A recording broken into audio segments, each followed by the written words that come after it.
You think big. You have ideas, plans, things you've told yourself you're going to do, things that would move your life forward.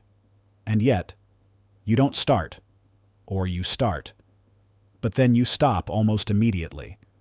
But it's not because you don't know what to do, and it's not because you don't have time. It is not laziness, and it's not a lack of discipline. It is simply that your brain has learned to avoid.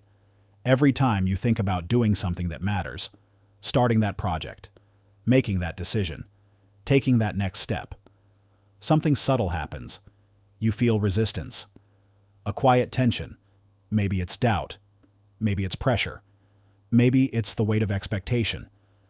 And in that moment, your brain doesn't ask, is this important? It asks, is this uncomfortable? Section 1. The loop. If the answer to that question is yes, it moves your brain away from it. You double-check something else. You do something easier. You tell yourself you'll come back to it later. And just like that, the discomfort disappears. And that feeling of relief? That's what trains the behavior.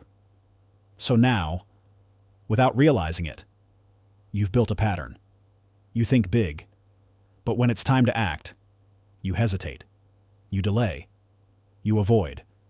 Not because you're incapable, but because your brain has learned.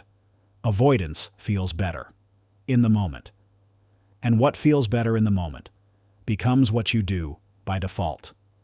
The more you repeat it, the stronger it becomes. Until one day, you don't even question it. You just feel stuck. Section 2. This is not who you are. Let's be clear about something.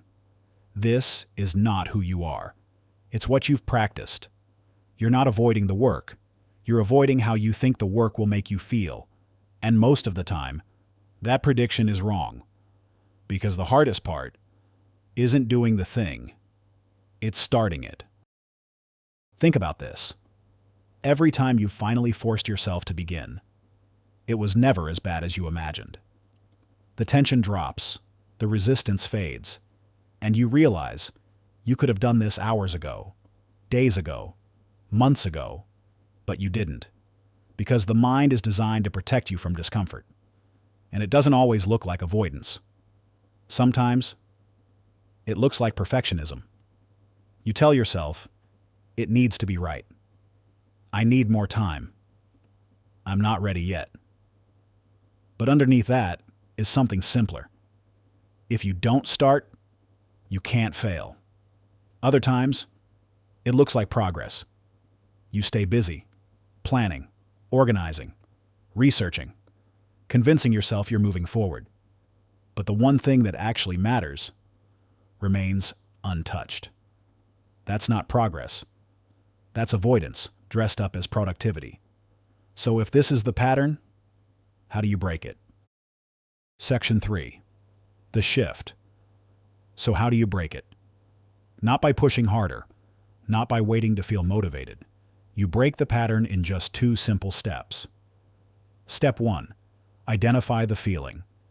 The moment you feel that resistance, pause and name it. Not the task, the feeling.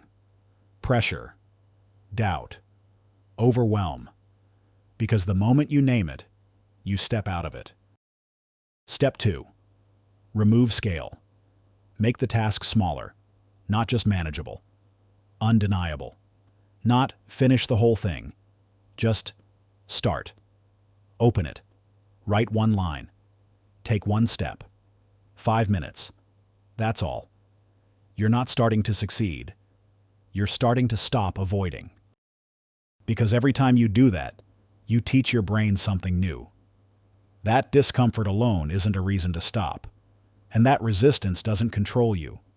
You think big. That was never the problem. The problem was what you did next. And the moment you change that, even slightly, everything starts to move again. This is ThePrimedEdge. Subscribe if you want to. Watch this video next for a simple but highly effective 3-phase protocol. For anyone over 50 who still wants to stay razor sharp.